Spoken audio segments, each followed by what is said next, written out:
नमस्कार, मैं हूं रोशन और आप देख रहे हैं हमारा YouTube चैनल रोशन यादव। आप सभी का बहुत स्वागत करता हूं। हर रोज की तरह आज भी आज शाम के बीच अपने दर्शकों को एक लिए एक बहुत ही चौंका देने वाली खबर लेकर के आया हूं।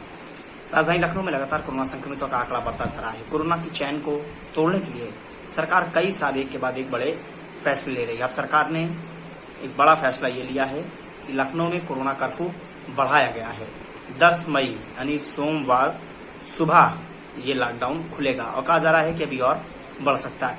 मिली जानकारी के मुताबिक कहा जा रहा है जो जरूरतमंद लोग हैं अगर उन्हें कहीं लखनऊ से दूसरे जिले में अगर उनको जाना होगा तो उनके लिए ई पास बनेंगे और जो पत्रकार साथी हैं उनके लिए ये छूट दी गई है क्योंकि लगातार वो ग्राउंड जीरो पर जाकर के जमीनी हकीकत को दिखाते हैं, सरकार ने क्या काम किया उसको दिखाते हैं। चाहे हम अस्पताल की बात करें, चाहे शमशान घाट की बात करें या फिर जहां पर सैनिटाइजेशन हो रहा है या फिर जहां पर कोरोना के पेशेंट्स है वहां पर जाके जो कवरेज कर रहे हैं पत्रकार साथी, उनके लिए छूट दी गई है। उनके आई कार्ड ही मान होगा। सबसे बड़ी बात यह है कि पिछले 24 घंटे के अंदर जो कोरोना के जो आंकड़े आए हैं वो बहुत ही चौंका देने वाले हैं। हम अपने दर्शकों को बताएं, पिछले 24 घंटे के अंदर 31,165 नए मामले उत्तर प्रदेश में आज सामने आए हैं। हम वही बात करें यूपी में 24 घंटे के अंदर मरने वालों की संख्या 370 आई है, जो सरकारी आंकड़ा जो रोज जारी होता है। वहीं राजधानी लखनऊ की अगर हम बात करें 3004 केस सामने आए हैं। राजधानी लखनऊ में लगातार कोरोना संक्रमित का आंकड़ा अब कहीं ना कहीं धीरे धीरे लखनऊ में घट रहा है क्योंकि पहले केस राजधानी में 4000 के बीच तो छोड़ दीजिए 6000 5000 ऐसे आंकड़े आ रहे थे।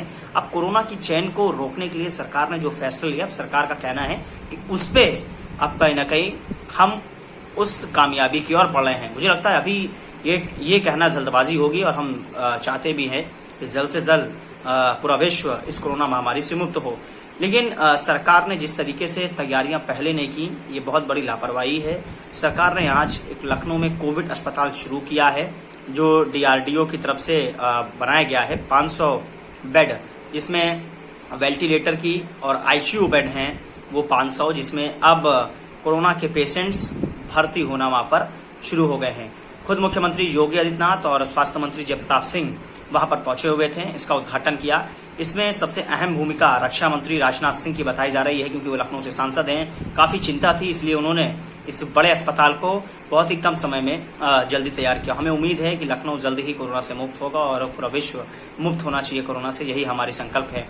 हम लगातार अपने दर्शकों को वो बता रहे हैं कि राजधानी लखनऊ के हालात लगातार चिंताजनक होते जा रहे हैं। आज यूपी के अयोध्या की जो तस्वीर आई है वो दिल को झकझोरने वाली है। हमारे बगल में देखिए जो तस्वीर जो चल रही है हमारे स्क्रीन के बगल, ये तस्वीर अयोध्या की है। इस माँ को एम्बुलेंस नहीं मिली, सांसें उखड़ती जा रही थी। बेटी ने कई जगह फोन लगा करके ये प्रयास किया कि एम्बुलेंस मिल जाए, ना तो बेड मिल पा रहा था। माँ कोरोना से संक्रमित थी। हालात इतने ज्यादा खराब होते जा रहे हैं। ये तस्वीर कोई पहली नहीं है, इससे पहले भी आप आगरा की तस्वीर देख लीजिए। ऑटो में बैठकर एक पत्नी अपने पति को ऑक्सीजन दे रही होती है लेकिन वो दम तोड़ देता है, इसलिए क्योंकि उसको अस्पताल में जगह नहीं मिल पाती है, अस्पताल में बेड नहीं मिलता है। इंसानियत को शर्मसार कर देती है ऐसी तस्वीर, दिल को झकझोर देती है। लेकिन कहते हैं सरकार के आंखों का पानी मर चुका है, सरकार के अंदर इंसानियत मर चुकी है। सरकार पूरी तरीके से फ्लॉप साबित हो रही है कोरोना की तैयारी में। ये तस्वीर बहुत ज्यादा भयानक है। माँ की सांस टूट रही थी, बेटी ने किसी तरह ऑटो का सहारा लिया लेकिन उसको जल्द से जल्द अस्पताल नहीं पहुंचाया जा सका। फिर ऑटो रास्ते में खराब हुआ, उसने तुरंत ई रिक्शा पर बैठाला। ई रिक्शा काफी धीरे चलता है तो अस्पताल पहुंचाना बहुत मुश्किल हो जाता। एक बेटी गिड़गिड़ाती रही, बिलखती रही, लेकिन उसको एम्बुलेंस सरकार नहीं मुहैया करा पाई। सिस्टम ने उसकी मां की जान ले ली, या फिर यूं कह ले सरकार की तैयारियों ने उसकी जान ले ली। इसका जिम्मेदार कौन है? इसकी मां की मौत का जिम्मेदार कौन है? ये बहुत बड़ा सवाल है और लगातार इसी खबर पर हम बने हुए हैं और ये लेकर के भागी जिला अस्पताल जहां पर मां की ई रिक्शा में ही जान चली गई। ये वहां की सीएमओ की जवाबदेही होगी, ये वहां के चिकित्सकों की जवाबदेही होगी, वहां के डीएम अनुज कुमार झा की जवाबदेही होगी। अयोध्या में आपने इतने बड़े पैमाने पर दीप जलाए, पैसे खर्च किए, अगर इस बेटी को आज एम्बुलेंस मिल जाती तो शायद इसकी जान बच सकती थी। लेकिन हालात बद से बदतर होते जा रहे हैं। सरकार कुछ नहीं कर पा रही है। 24-24 घंटे, 18-18 घंटे, 12 घंटे, 13-13, 14-14 घंटे लोग ऑक्सीजन की लाइन में लगे हुए हैं। लखनऊ की तस्वीर बहुत कुछ कहती है। आप तस्वीर देखिए किस तरीके से ये लड़की सिलेंडर को खींच करके ले जा रही है। हालात बद से बदतर होते जा रहे हैं लखनऊ के। निशब्द हूं, शब्द नहीं है हमारे पास कहने के लिए। दम तोड़ रहे हैं लोग। अभी आपको पता होगा इलाहाबाद हाई कोर्ट के एक सिटिंग जज थे श्रीवास्तव जी, जिनका अभी हाल ही में कोरोना से निधन हो गया था लखनऊ के डॉक्टर राम मनोहर लोहिया अस्पताल में। उनकी तबीयत लगातार बिगड़ती जा रही थी। वीवीआईपीओ के लिए बड़े बड़े बेड रिजर्व किए जाते हैं पहले से ही, और हालात बिगड़ते तो उनको दूसरी जगह शिफ्ट किया जाता है, लेकिन उनको शिफ्ट नहीं किया गया। सुबह 7 बजे की बात है, उनकी हालात लगातार बिगड़ती जा रही थी और खुद परिवारजन लोग वो डॉक्टरों से गुहार लगा रहे थे कि इनको बचा लीजिए। ऑक्सीजन लेवल घटता जा रहा था, सांसें उखड़ती जा रही थी, लेकिन एक भी डॉक्टर वहां पर देखने नहीं आया। 10 बजा तो डॉक्टरों की नींद खुली, वहां पर भागे तो जब तक उसकी मौत हो चुकी थी। हालात इतने ज्यादा बद से बदतर होते जा रहे हैं कि एक वीवीआईपी को भी अगर वहां पर बेड ना मिले तो आप सोचिए सरकार की क्या इंसानियत है। सरकार की इंसानियत भी मर चुकी है। सरकार पूरी तरीके से इस कोरोना महामारी में तैयारी में फ्लॉप साबित है। खोखले हो रहे हैं सारे दावे। भले ही सरकार ये दावे कर रही हो। टीम 11 की बैठक सरकार ने नाम दिया था, उसका नाम बदल दिया। नाम बदलने से काम नहीं होता। आप जमीन पर जाइए, हकीकत जानिए। आप कैंसर हॉस्पिटल चले गए, वहां पर बेड की सुविधा बढ़ा दी, हो गया, आपने हालात का जायजा ले लिया, बस।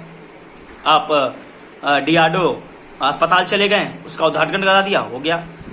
आप 24 घंटे मुख्यमंत्री जी बाहर ग्राउंड पर जाइए, आप हालात देखिए किस कदर है। जब आप निरीक्षण करने जाते हैं तो सूचनाएं डॉक्टर तक पहुंच जाती हैं, उससे पहले वो अलर्ट हो जाते हैं। अगर आप अचानक पहुंचे, मौके पर पहुंचे, जब आप हालात का जायजा लीजिए, तो मैं दावे के साथ आपसे चुनौती के साथ ये कहता हूं कि हालात बहुत बेकार होते हुए दिखेंगे आपको। लोहिया अस्पताल की बात करें, राम मनोहर माफ करिएगा सिविल अस्पताल की बात करें, किंग जॉन मेडिकल कॉलेज की बात करें, तमाम प्राइवेट अस्पताल की बात करें, या फिर हम एसजीपीजीआई की बात करें, हालात सभी तरफ बिगड़ते जा रहे हैं। ना तो बेड मिल पा रहा है, ना ऑक्सीजन मिल पा रहा है, ना तो समय पे बेहतर इलाज मिल पा रहा है हमें। लोग ऐसे ही मरते जा रहे, तड़प रहे हैं लोग। आखिर सरकार कर क्या रही है? 1.5 साल का वक्त बीत चुका है, लेकिन अभी तक सरकार कोई तैयारी नहीं कर पा रही है। यही अगर अस्पताल कोविड का जो बना का है, जो तैयार हुआ है इतने कम समय में, अगर ये पहले बन गया होता तो शायद आज हमारे लखनऊ वासी जो बड़े पैमाने पर हम सब कुछ दुनिया से छोड़कर गए हैं। हमारे कई पत्रकार साथियों का निधन हो गया, शब्द नहीं है हमारे पास कहने के लिए। मैं बड़ा निशब्द हूँ। कई हमारे मित्र यार, कई हमारे रिश्तेदारों का निधन हो गया, सिवाय एक ही बात, बेड नहीं मिला, ऑक्सीजन नहीं मिला। वो कोरोना से संक्रमित थे, पूरा परिवार गुहार लगाता रह गया। हालात चिंताजनक होते जा रहे, स्थिति बिगड़ती जा रही है, लेकिन सरकार दावे कर रही है कि हालात बेहतर है। मैं चुनौती के साथ आपसे कहता हूं, जो आप कह रहे हैं कि इतने हजार लोग ठीक हुए हैं, आप हमें उस अस्पतालों का आंकड़ा दीजिए, आप उस अस्पतालों का मुझे डेटा दीजिए कि इन अस्पतालों से ठीक होकर के वो डिस्चार्ज हुए, तब मैं मानूं। मौतों के आंकड़े में आप खेल कर रहे हैं। शमशान घाट पर लाशें की कतारें लगी हुई हैं, वहां पर कोई तैयारी नहीं है। गरीब तबके का लोग तो वहां पर अंतिम संस्कार कर ही नहीं सकते। 8 से 10 हजार रुपए लिया जा रहा है। प्राइवेट अगर एम्बुलेंस को भी करते हैं, सरकारी एम्बुलेंस को भी करते हैं, तो वो भी 8 हजार, 5 हजार, 2 हजार, 7 हजार ऐसे रुपए ले रहे हैं। मैंने खुद दिए, मजबूरी थी मेरी। हालात बहुत ज्यादा बिगड़ते जा रहे हैं, स्थिति बहुत चिंताजनक होती जा रही है लखनऊ की। हालात लखनऊ के सुधर नहीं रहे। मुख्यमंत्री बहुत सारे दावे कर रहे हैं, बहुत सारे फैसले ले रहे हैं, लेकिन अधिकारी इनको नोच खा रहे हैं। भ्रष्टाचार अधिकारी बैठे हैं उत्तर प्रदेश में, ब्यूरोक्रेट्स को पता ही नहीं चल पा रहा है कि आखिर एक दूसरे की मिलीभगत से कर क्या रहे हैं। शमशान घाट का ठेका किसको दे रखा है?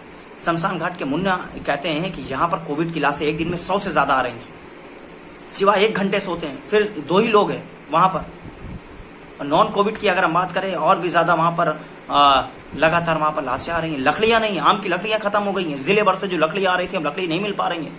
लकड़ी भी महंगी मिल गई। 1 टन अगर किसी को लकड़ी चाहिए तो वो भी कम से कम 400 से 500 की लकड़ी मिल रही है। बहुत बड़ी बात है अपने आप में। मरने के बाद भी आदमी को शमशान घाट पे उसको हम अंतिम संस्कार नहीं कर पा रहे हैं। कई लोगों के पास मेरे से सुबह से शाम तक फोन आते हैं, भैया ये मदद चाहिए, उसको करवा दीजिए। मैं बहुत प्रयास करता हूँ, कभी कभी मेरा प्रयास सफल हो जाता है, लेकिन कभी तो ऐसा होता है कि बेड नहीं मिल पाता है। मैं तमाम अधिकारियों से बात करता हूँ, मैं तमाम उन सीएमओ से बातचीत करता हूँ, डॉक्टरों से बात करता हूँ कि प्लीज़ उन्हें बेड दिला दीजिए, लेकिन मुहैया नहीं हो पाती, सिवाय कमी सरकार की वजह से है। हालात चिंताजनक होते जा रहे हैं। मुख्यमंत्री जी, उत्तर प्रदेश को संभालिए। उत्तर प्रदेश के हालात लगातार बिगड़ते जा रहे हैं। आज के इस वीडियो में इतना ही। मुझे दीजिए इजाजत। नमस्कार।